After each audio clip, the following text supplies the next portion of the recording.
भविष्य के सभी अध्यापक साथियों का सरकारी अध्यापक चैनल पर हार्दिक स्वागत है। दोस्तों, आप देख रहे हैं ये 2019 का आर्मी पब्लिक स्कूल में जो क्वेश्चन पेपर पूछा गया था वही क्वेश्चन पेपर आपके सामने है। इसमें मैंने आपको इंग्लिश इससे पहले करवा दी है। इसी क्वेश्चन पेपर में आज मैं साइकोलॉजी करवाने वाला हूं। तो जो आपकी साइकोलॉजी पूछी गई है उसी के क्वेश्चंस को आज हम सॉल्व करेंगे। इसके अलावा थोड़ा सा एनालिसिस करने की कोशिश करेंगे कि साइकोलॉजी का लेवल क्या था और आने वाले एग्जाम में आपका साइकोलॉजी का लेवल क्या हो सकता है, कैसे क्वेश्चंस पूछे जा सकते हैं, उन सभी चीजों पर चर्चा करेंगे। तो आपके सामने एक पहला क्वेश्चन है। ये देखिए, आप आर्मी पब्लिक स्कूल में होता क्या है कि एक क्वेश्चन दिया रहेगा और उसकी क्वेश्चन आईडी रहेगी। उसके बाद आपके इस तरह से ऑप्शन दिए रहेंगे और उस ऑप्शन की आईडी रहेगी, है ना। तो इस तरह से क्वेश्चन पेपर आपका जो ऑनलाइन होता है इस तरह से आता है। चलिए पहला क्वेश्चन देख लेते हैं। पहला क्वेश्चन है, which of the following statement describe पियाजे and Vygotsky's view on language and thoughts correctly. तो हमें पता है जीन पियाजे हैं और ले वाइगोस्की हैं, उनके लैंग्वेज और थॉट्स पर क्या क्या व्यू हैं, कौन सा व्यू करेक्ट है, इसमें से हमें चूज करना है। तो पहला ऑप्शन है, अकॉर्डिंग टू पियाजे thoughts emerge first, according to Vygotsky language has profound effect on thoughts. तो लगभग सही है। और ऑप्शन देख लेते हैं, according to Vygotsky thought emerge first, according to पियाजे language has profound effect on thought. अगला है, both view thoughts as emerging from the child's language, both view language as emerging from the child's thought. देखिए यहां पर पियाजे और Vygotsky के view पूछे गए हैं।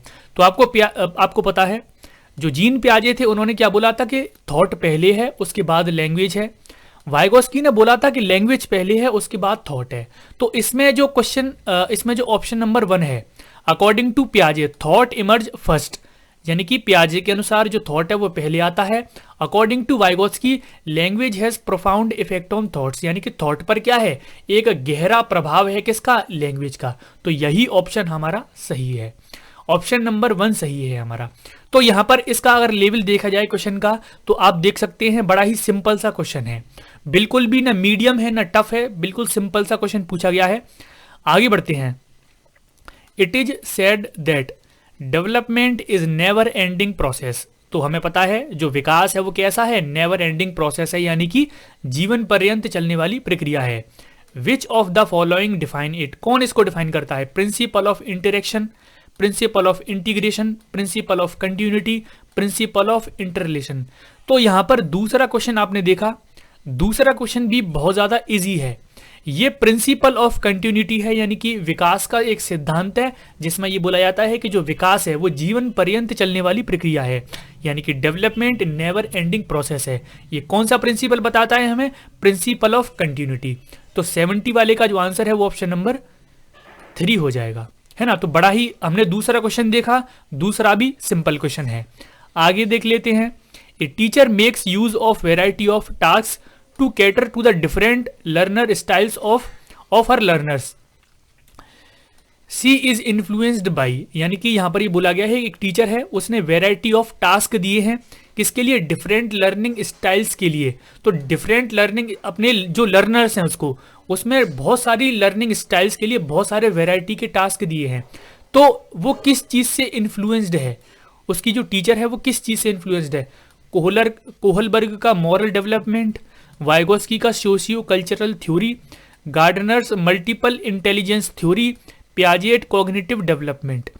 आंसर मैं आपको बताता हूं, यहां पर आंसर है आपका option number 3, Gardner's multiple intelligence. यहां पर वेराइटी ऑफ टास्क एक क्लासरूम में देना ये शो करता है कि कक्षा में क्या है, वेराइटी ऑफ स्टूडेंट्स होते हैं, यानी कि बच्चों में विविधता वहां पर कक्षा में पाई जाती है, इसलिए variety of task, variety of जो भी एक्सपेरिमेंट है वो कक्षा में किए जाते हैं। तो आंसर होगा गार्डनर्स मल्टीपल इंटेलिजेंस थ्योरी, है ना। तो 71 वाले का आंसर ऑप्शन नंबर 3 है। 72 क्वेश्चन पूछा गया था आपसे कि विच of the following is the first step in the scientific method of problem solving. आप एक प्रॉब्लम को सॉल्व करने में सबसे पहला साइंटिफिक मेथड कौन सा है, साइंटिफिक मेथड आपको फर्स्ट स्टेप बताना है। तो formation of hypothesis, problem of awareness, collection of relevant information, verification of hypothesis. यहां पर मैं आपको बताता हूं कि पहला प्रॉब्लम सॉल्विंग का पहला ही स्टेप ये होता है कि प्रॉब्लम से सबसे पहले आप अवेयर रहो, आपको पता होना चाहिए कि प्रॉब्लम क्या है। तो प्रॉब्लम ऑफ अवेयरनेस इसका आंसर है। 72 वाले का आंसर ऑप्शन नंबर 2 है। आगे देख लेते हैं, maintenance is the specific stage of learning which is incident to dash stage of learning. यानी कि जो मेंटेनेंस है एक स्पेसिफिक स्टेज है लर्निंग की, विच इज इंसिडेंट टू यानी कि ये किस स्टेज से पहले आती है। तो यहां पर आपको इंटेलेक्चुअल की थ्योरी आपको पता होना चाहिए, उसमें कुछ स्टेप्स होते हैं, इसमें कुछ first second third fourth steps होते हैं, जिसमें मैं आपको बताता हूं जो मेंटेनेंस है वो आता है जनरलाइजेशन से पहले। सबसे पहले यहां पर एक्विजिशन आता है, एक्विजिशन के बाद मेंटेनेंस, उसके बाद आता है मेंटेनेंस के बाद अब एक जनरलाइजेशन आता है। तो ये एक स्टेप है, स्पेसिफिक स्टेप है किसका, लर्निंग का। तो ये आप इंटेलेक्चुअल हायरार्की थ्योरी जब आप पढ़ोगे उसमें आपको पता लगेगा, है ना। तो यहां पर हमने देखा कि बाकी सारे ऑप्शन ठीक ठाक हैं, लेकिन हमने देखा कि 73 वाला ऑप्शन है वो थोड़ा सा मीडियम टू हार्ड है ना। तो यहां पर आपने देखा कि जो साइकोलॉजी पूछी गई है इसमें 3 से 4 क्वेश्चन वो इजी दे रहा है, उसके बाद एक हार्ड क्वेश्चन दे रहा है। आगे देख लेते हैं, एक क्वेश्चन पूछा गया आपसे कि विच of the following is not one of the primary task of a teacher for effective student learning. इसमें से कौन सा टीचर का एक प्राइमरी टास्क नहीं है बच्चों को लर्निंग में, इफेक्टिव स्टूडेंट लर्निंग में एक टीचर का प्राइमरी टास्क कौन सा नहीं है। तो आपको यहां पर एक नेगेटिव ऑप्शन चूज करना है। पढ़ते हैं options. Knowing the concept that students bring to the classroom, बहुत सारे कंसेप्ट्स को जानना जो क्लासरूम में बच्चे करते हैं। Transmitting information to the students in a didactic manner, didactic manner यानी कि एक मैनर में, एक डिडक्टिक मैनर में बच्चों को इंफॉर्मेशन ट्रांसमिशन करना। Requiring students to response to high order questioning, यानी कि बहुत सारे हाई ऑर्डर जो क्वेश्चन पूछे गए हैं ये एक्सपेक्ट करना कि स्टूडेंट सारे इन क्वेश्चंस का आंसर करेंगे। तो आपको पता है ये नेगेटिव चीज है, आप ये रिक्वायर नहीं कर सकते कि स्टूडेंट सारे जो हाई ऑर्डर क्वेश्चन है उनका आंसर करें, है ना। नेगेटिव हमें मिल चुका है। लेकिन फोर्थ ऑप्शन पढ़ते हैं, teaching students how to monitor and improve their own learning by efforts. तो बिल्कुल पॉजिटिव पॉइंट है ये। बच्चों को ये सिखाना कि कैसे वो अपनी जो प्रॉब्लम्स हैं उनको सॉल्व करें, मॉनिटर करें, उनको इंप्रूव करें, है ना। तो नेगेटिव ऑप्शन यहां पर ऑप्शन नंबर 3 है। आपने देखा नेगेटिव कौन सा है, ऑप्शन नंबर 3।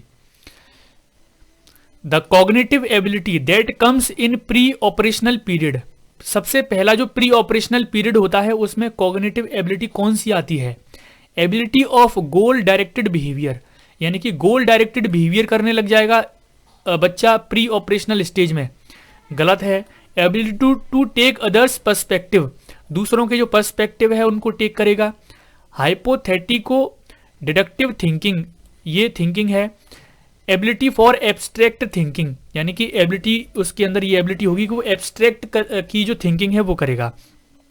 तो देखिए आंसर मैं आपको बताता हूं, प्री ऑपरेशनल पीरियड में जो बच्चा है उसके अंदर ये योग्यता होगी कि दूसरों पर वो निर्भर रहेगा, है ना। अपनी छोटी छोटी चीजों के लिए दूसरों पर, अदर्स पर्सपेक्टिव के ऊपर काम करेगा वो, यही उसकी एबिलिटी होती है ना। और बाकी ये एबिलिटीज डायरेक्टेड बिहेवियर, गोल डायरेक्टेड बिहेवियर, उसका कोई गोल नहीं होता है। डिडक्टिव थिंकिंग नहीं कर पाएगा, एब्स्ट्रैक्ट थिंकिंग भी इस प्री ऑपरेशनल पीरियड में वो नहीं कर पाएगा। तो आंसर होगा option number 2। Who said this statement, children actively construct their understanding of the world. ये जो स्टेटमेंट है वो किसका है, जीन पियाजे का है, स्किनर का है, पावलोव का है या फिर कोहलर का है। चलिए आंसर मैं आपको बता देता हूं, इसका जो सही जवाब है वो जीन पियाजे का है। जीन पियाजे कहते हैं कि चिल्ड्रन एक्टिवली कंस्ट्रक्ट करते हैं अपना खुद का संसार, यानी कि खुद से चीजों को सीखते हैं, खुद का ज्ञान बच्चों के पास होता है। तो नए ज्ञान का सृजन, नए ज्ञान की चीजें वो खुद से कंस्ट्रक्ट करते हैं। ये किसने बोला है, जीन पियाजे ने अपने संज्ञानात्मक विकास में। 76 वाले का आंसर ऑप्शन नंबर 1 होगा। Which of the following psychologist propounded successful intelligence, जो सक्सेसफुल इंटेलिजेंस है वो किस साइकोलॉजिस्ट ने प्रोफाउंड किया है, Erikson, Lewis Terman, Francis Galton, Robert Sternberg. चलिए आंसर मैं आपको बता देता हूं, फैक्चुअल क्वेश्चन है, सक्सेसफुल इंटेलिजेंस दी है दोस्तों? रॉबर्ट स्टनबर्ग ने। तो 77 वाले का आंसर ऑप्शन नंबर 4 होगा। G factor is related to, G factor, S factor, ये सारी चीजें आपने पढ़ी होंगी और ये सारी चीजें आपने पढ़ी हैं इंटेलिजेंस में।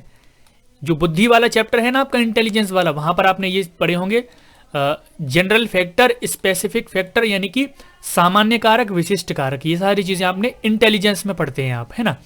तो आंसर हो जाएगा 78 वाले का option number 1। National literacy mission was established in, national literacy जो मिशन है वो कब इस्टेब्लिश किया गया था? तो एक फैक्चुअल क्वेश्चन है जिसका जवाब आपको देना है नीचे कमेंट्स में।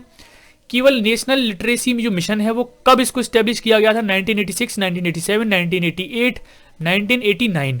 तो इसका जवाब क्या होगा वो देंगे आप नीचे कमेंट्स में। आपके लिए ये होमवर्क है ना। सर्च करिए, गूगल पर सर्च करिए, अगर नहीं आता है सर्च करके आंसर दीजिए। जब आप खुद से सर्च करोगे तो चीजें आपको ज्यादा देर तक याद रहेंगी। आगे बढ़ते हैं। ये क्वेश्चन मैंने आपके लिए रखा है 79 वाला, है ना। Critical thinking is induced by, जो क्रिटिकल थिंकिंग है वो कहां पर होती है? Fore brain, right brain, left brain, hind brain. तो दिमाग के दो पार्ट्स होते हैं, एक लेफ्ट ब्रेन, एक राइट ब्रेन। इसमें भी 4 चैम्बर होते हैं, वो सारी चीजें साइंस की हैं। लेकिन जो क्रिटिकल थिंकिंग वगैरह है वो मैं आपको बताता हूं, वो लेफ्ट ब्रेन में होती हैं ये सारी चीजें। तो आंसर हो जाएगा ऑप्शन नंबर 3, है ना। आगे बढ़ते हैं। मेंस सना इन कॉर्पोरे सानो is a Latin proverb which means, ये एक प्रोवर्ब है लैटिन की, इसका मतलब क्या है? Sound mind of a teacher, man should be healthy, A healthy body in a healthy mind, a healthy mind in a healthy body. अच्छा, यहां पर अगर मान लीजिए आपको नहीं भी समझ में आता है तो आपको स्टेटमेंट ये समझ में आ गया होगा कि शरीर, जो स्वस्थ शरीर में ही स्वस्थ मस्तिष्क का निवास होता है। तो healthy mind in a healthy body. Answer हो जाएगा option number 4।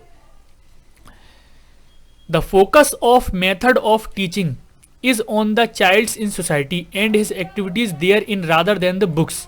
The method is, ये कौन सा मेथड है?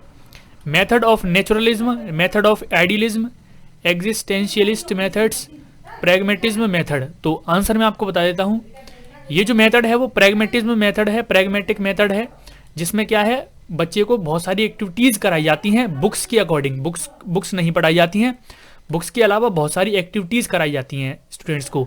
तो आंसर हो जाएगा 82 वाले का option number 4।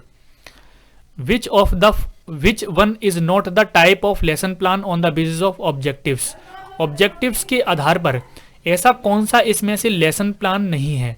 Micro lesson plan, cognitive lesson plan, effective lesson plan, psychomotor lesson plan. देखिए आंसर इसका होगा माइक्रो लेसन प्लान, क्योंकि माइक्रो लेसन प्लान कोई प्लान नहीं है, माइक्रो टीचिंग होती है आपकी, है ना। तो माइक्रो लेसन प्लान नहीं है। इसके अलावा cognitive, effective, psychomotor lesson plan आप खुद बनाते हो। आंसर हो जाएगा 83 वाले का option number 1।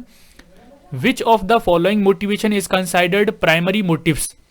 Psychological motives, physiological motives, social motives, educational motives. यानी कि बोला है कि प्राइमरी मोटिव्स क्या है? सबसे पहला मोटिव आपका क्या है कि आप साइकोलॉजिकल, यानी कि जो दिमाग से संबंधित जो है, साइकोलॉजिकल मोटिव्स आपके पहले मोटिव्स होते हैं।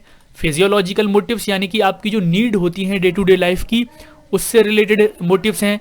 सोशल मोटिव्स हैं या फिर एजुकेशनल मोटिव्स। आपको मैं बता देता हूं, आपके जो प्राइमरी मोटिव्स होते हैं दोस्तों वो फिजियोलॉजिकल मोटिव्स होते हैं, है ना। तो 84 वाले का आंसर हो जाएगा ऑप्शन नंबर 4। तो यहां पर दोस्तों हमने 2019 का जो क्वेश्चन पेपर है वो सॉल्व कर लिया है। इसमें हमने पेडागोजी सॉल्व कर ली है। उम्मीद करता हूं ये वीडियो आपको पसंद आई होगी। और इसका एनालिसिस अगर करें तो यहां पर हमें ये पता लगता है कि ये जो क्वेश्चन पेपर है वो लगभग इजी टू मीडियम है, हार्ड क्वेश्चन पेपर नहीं है। इसमें जो क्वेश्चन है वो आपके लगभग 15 से 16 क्वेश्चन पूछे गए हैं। आपके पेडागोजी से 15 से 16 क्वेश्चन पूछे गए हैं। इसके अलावा इंग्लिश मैंने आपको बताई है, इंग्लिश भी इससे पहले मैं करवा चुका हूं। और नीचे मुझे कमेंट्स करके बताना कि इसके आगे इसके जो अदर सब्जेक्ट हैं उनको भी क्या मैं सॉल्व कराऊं, क्योंकि इसमें बहुत सारी चीजें पूछ गई हैं। कंप्यूटर भी है, रीजनिंग, मैथ्स भी है। तो आप नीचे कमेंट्स करके बताना कि 2019 का जो क्वेश्चन पेपर है उसका कंप्यूटर पार्ट या फिर मैथ्स पार्ट में सॉल्व कराऊं या फिर नहीं कराऊं। आपको यहां से ये पता लग गया कि जो आपकी साइकोलॉजी है वो ज़्यादा टफ नहीं आने वाली एग्जाम में, इजी साइकोलॉजी आएगी। और यहाँ पर इस वीडियो को समाप्त करते हैं। आज के लिए इतना ही, धन्यवाद।